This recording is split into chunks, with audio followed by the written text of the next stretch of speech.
Salam əziz izləyicilər. Tarixdə bir günə baxırsınız. Bir xəyalla başlayan yolculuq. Bugün sizə sadəcə bir ölkənin deyil, bütün dünyanın insan hüquqları tarixini dəyişən bir şəxsiyyətdən, Martin Luther Kingdən bəhs edəcəyik. Martin Luther King 1929-cu ildə Georgia ştatının Atlanta şəhərində rahib ailəsində dünyaya göz açmışdı. O dövrün Amerikası qara dərililər üçün heç də asan yer deyildi. İrqi ayrı-seçkilik, seqreqasiya həyatın hər sahəsində, məktəblərdə, nəqliyyatda, hətta su fontanlarında belə özünü göstərirdi. Lakin King erkən yaşlarından savadı və natiqlik qabiliyyəti ilə seçilirdi. Uşaqlıqda ən yaxın ağdərli dostunun valideynləri rənginə görə onunla oynamağı qadağan edəndə irqçiliyin soyuq üzü ilə ilk dəfə üzləşmişdi. Bu ağrılı təcrübə onun daxilindəki ədalət hissini daha da alovlandırdı. O Colgate Rochester İlahiyyat Məktəbində təhsil alarkən Mahatma Gandhinin zorakılıqsız mübarizə fəlsəfəsindən dərindən təsirlənmişdi. King inanırdı ki, ədalətsizliyə qarşı ən böyük silah nifrət yox, dinc müqavimət və mənəvi üstünlükdür. İlahiyyat üzrə doktorluq dərəcəsi aldıqdan sonra Alabama ştatının Montgomery şəhərində kiçik bir kilsədə pastor kimi fəaliyyətə başladı. Onun rəsmi liderlik yolu 1955-ci ildə Rosa Parks adlı qaraşın qadının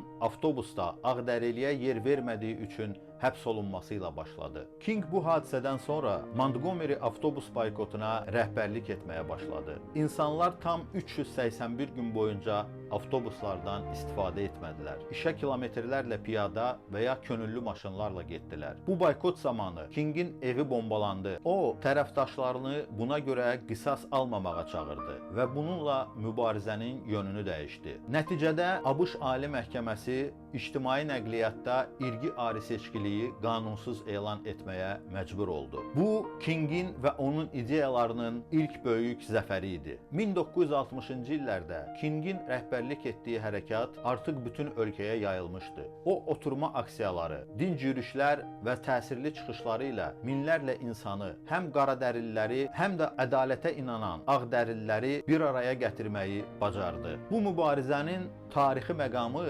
1963-cü ildə baş tutan Washington yürüşü oldu. Çıxış etdiyi 250 min insanın qarşısında King özünün məşhur "Mənim bir xəyalım var, I have a dream" nitqini söylədi. I have a dream today. With this faith, we will be able to work together, to pray together, to struggle together, to go to jail together, to stand up for freedom together, knowing that we will be free one day. Let freedom ring, and when this happens,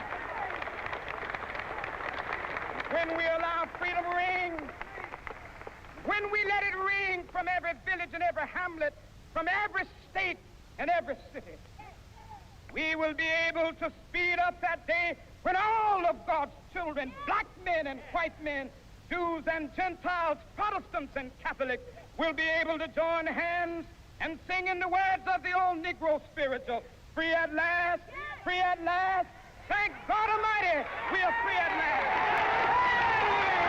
Maraqlıdır ki, bu məşhur fraza əslində öncədən yazılmış mətndə yox idi. Məşhur caz müğənnisi Mahalia Jackson onlara xəyallarından danış Martin deyə qışqırandan sonra King mətni kənara qoyub danışmağa başladı. O xəyal edirdi ki, bir gün keçmiş qulların övladları ilə quldarların övladları eyni süfrə arxasında əyləşəcək, insanlara dərilərinin rənginə görə deyil, xarakterlərinə görə dəyər veriləcək. Bu möhtəşəm nitqə görə Time jurnalı onu ilin adamı seçdi. Bütün təzyiqlər və dinc müqavimət öz bəhrəsini verdi. 1964-cü il Mülki Hüquqlar Qanunu qəbul edildi. Bu qanuna görə ictimai yerlərdə və işə qəbulda irqi ayrı-seçkilik rəsmən ləğv edildi. 1965-ci ildə səsvermə hüquqları qanunu qəbul edildi. Qaradərililərin səsvermə hüququnun qarşısındakı süni vergi və savadlılıq testləri kimi maneələr aradan qaldırıldı. Eyni zamanda 1965-ci il Selma yürüşü baş verdi. Səsvermə hüququ üçün təşkil edilən bu yürüş polis zorakılığına baxmayaraq geri addım atmadı yatmadı və tarixin axınını dəyişdi. 1964-cü ildə